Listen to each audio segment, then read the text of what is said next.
नमस्कार दोस्तों, स्वागत है आपका ड्राम बॉक्स पे। आज हम सीखेंगे धारा 76 से धारा 95 तक जो क्षमा योग्य बचाव बताए गए हैं कि उनमें कौन कौन सी हमारी मोस्ट इंपॉर्टेंट धाराएं हैं जो हमसे एग्जाम में पूछी जा सकती हैं। तो आइए शुरू करते हैं। तो देखिए, आज का हमारा टॉपिक है धारा 76 से 95 तक की सबसे महत्वपूर्ण धाराएं और जिनको कहा गया है क्षमा योग्य बचाव।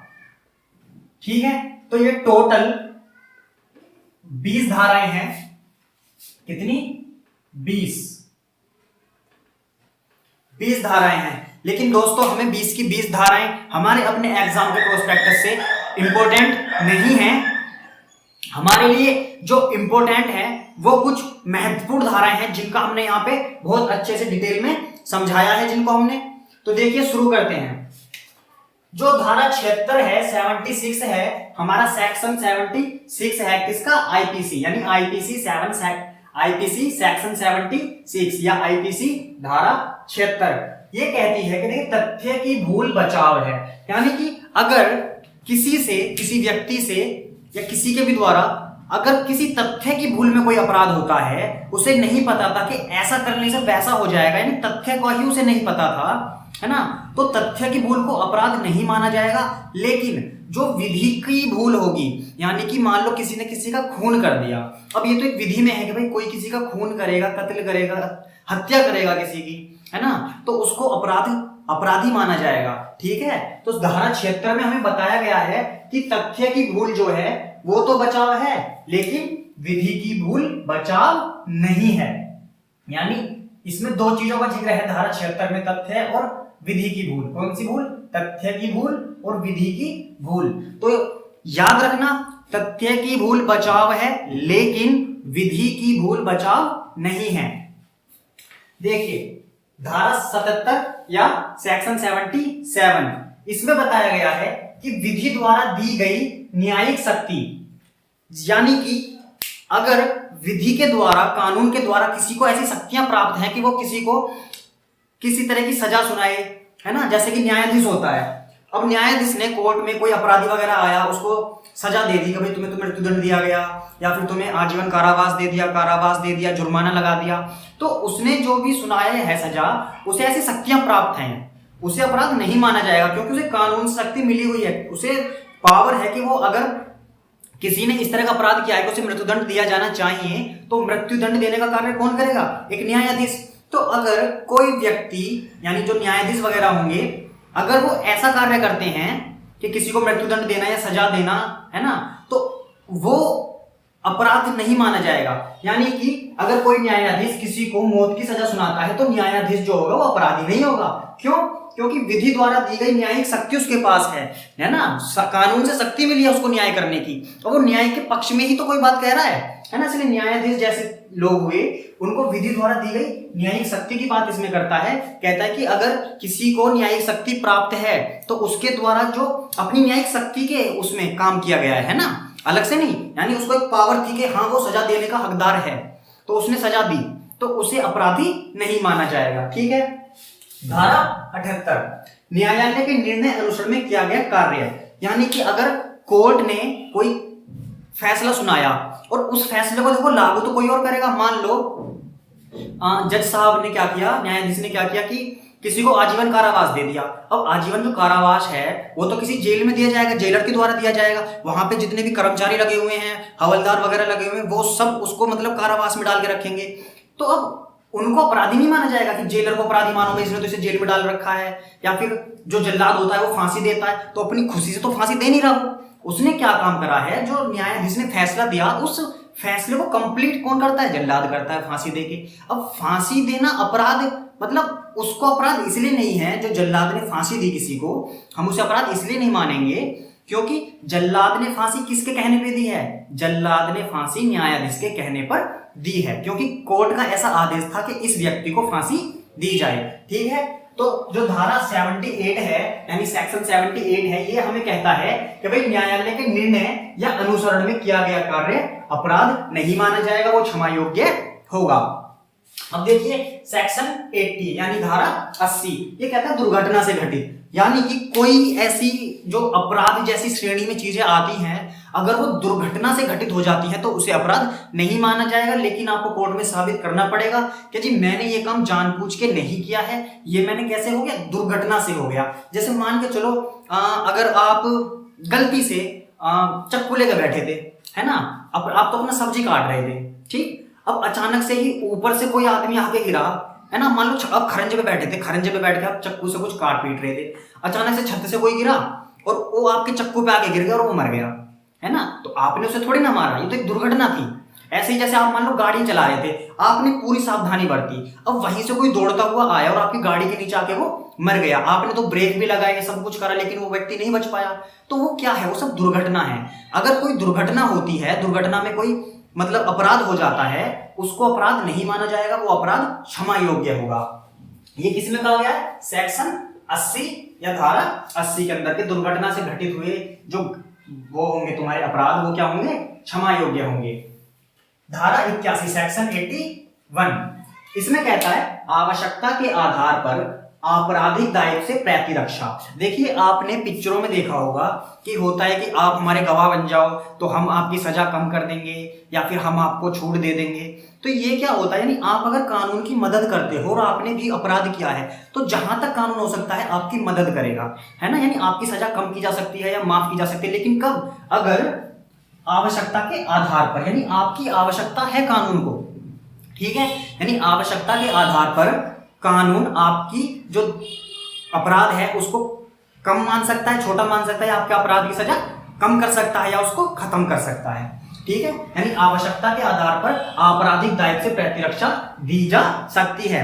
जैसे मूवीज में आप देखते ही हैं कि भाई आप हमारे गवाह बन जाओ, हम आपको ये कर देंगे वो कर देंगे, ठीक है।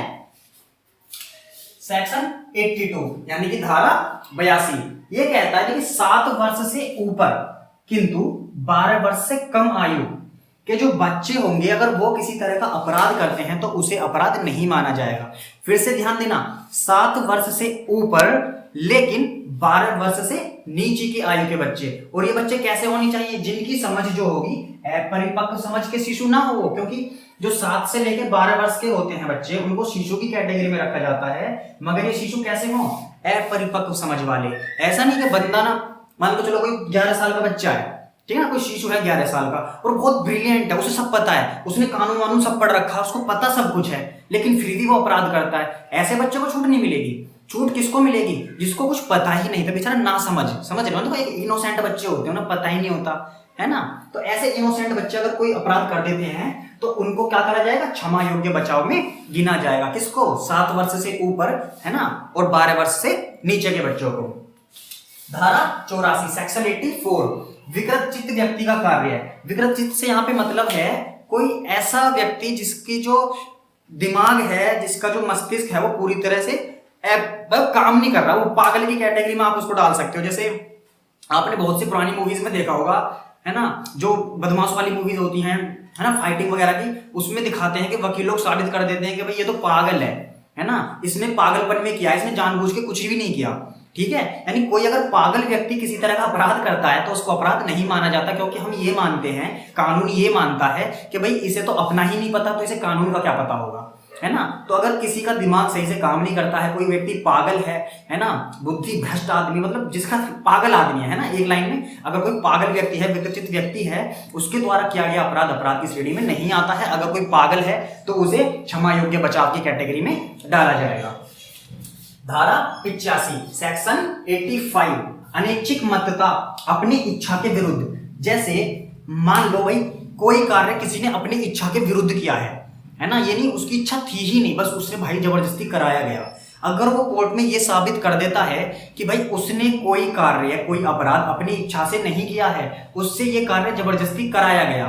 जबरदस्ती कैसे हो सकता है, भाई उसके बच्चे को किडनैप कर ले, उसकी बीवी को धमकी दें, है ना, या फिर किसी तरह की ऐसी धमकी दी जाए कि भाई तू इस काम को कर वरना तेरे साथ ये कर देंगे वो कर देंगे, तेरी बेटी के साथ वो कर देंगे, तेरी बहन के साथ ऐसा कुछ गलत कर देंगे, है ना। तो इस तरह की अगर किसी मतलब अपनी इच्छा के विरुद्ध जाके अगर कोई आदमी ने अपराध किया है तो उसको भी हम किस में डालेंगे, क्षमा योग्य बचाव में। लेकिन वो उसे कोर्ट में साबित करना पड़ेगा कि देखिए मैंने ये काम अपनी इच्छा से नहीं किया है। ठीक है, तो ये किस में था हमारा, धारा 85 सेक्शन 85। अब देखते हैं सेक्शन 86। सेक्शन 86 क्या कहता है, स्वैच्छिक मत्ता, अपनी इच्छा से। ये उन चीजों को बताता है कि भाई अपनी इच्छा में क्या क्या चीजें आएंगी, है ना, अगर कोई व्यक्ति अपनी इच्छा से कोई काम करता है तब। ठीक है, धारा 87 सेक्शन 87 ये कहता है कि स्वैच्छिक कार्य अपकृत्य नहीं है। ये जो है ये एक सूत्र होता है, एक फॉर्मूला होता है जो कि रोमन विधि शास्त्र से लिया गया है। कहां से लिया गया है, रोमन विधि शास्त्र से, है ना। तो ये रोमन विधि क्या है, एक सूत्र है। ये वो सूत्र क्या है, वोलेंटी नॉन फिट इंजूरिया। क्या, वोलेंटी नॉन फिट इंजूरिया। देखिए इसका मतलब ही ये है कि स्वैच्छिक कार्य अपकृत्य नहीं है, यानी कि स्वैच्छिक कार्य अपराध नहीं है।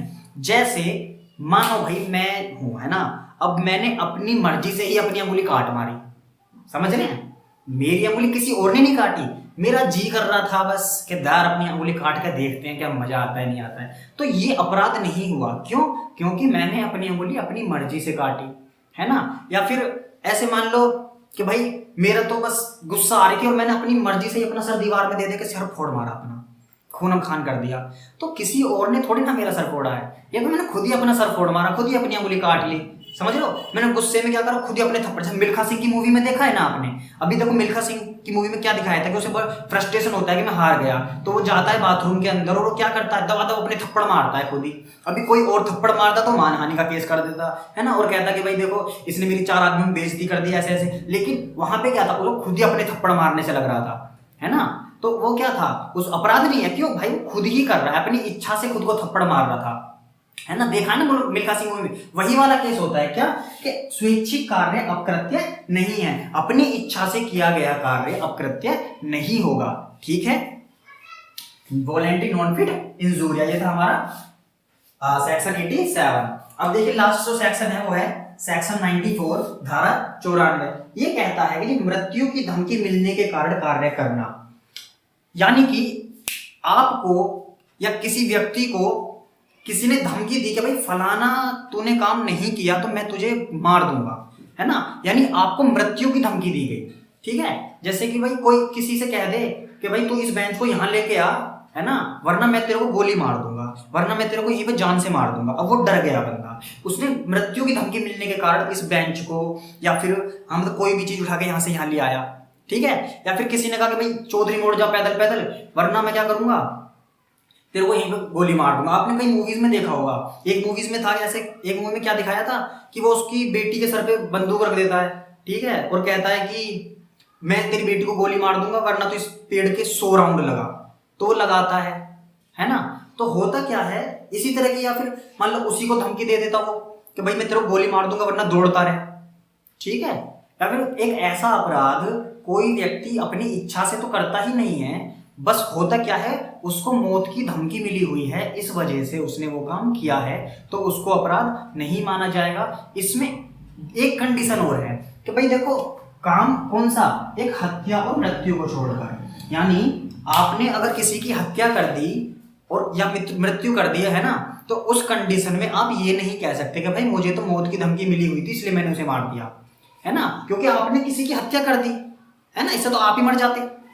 तो अगर आपको किसी ने मौत की धमकी भी दी हुई है कि भाई मैं आपको जान से मार दूंगा आप इस काम को करो, तो वहां तक तो ठीक है, लेकिन आपको कोई मौत की धमकी देके ये कहे कि इसको जान से मार दो, तो आप नहीं कर सकते, उसको तो अपराध ही माना जाएगा।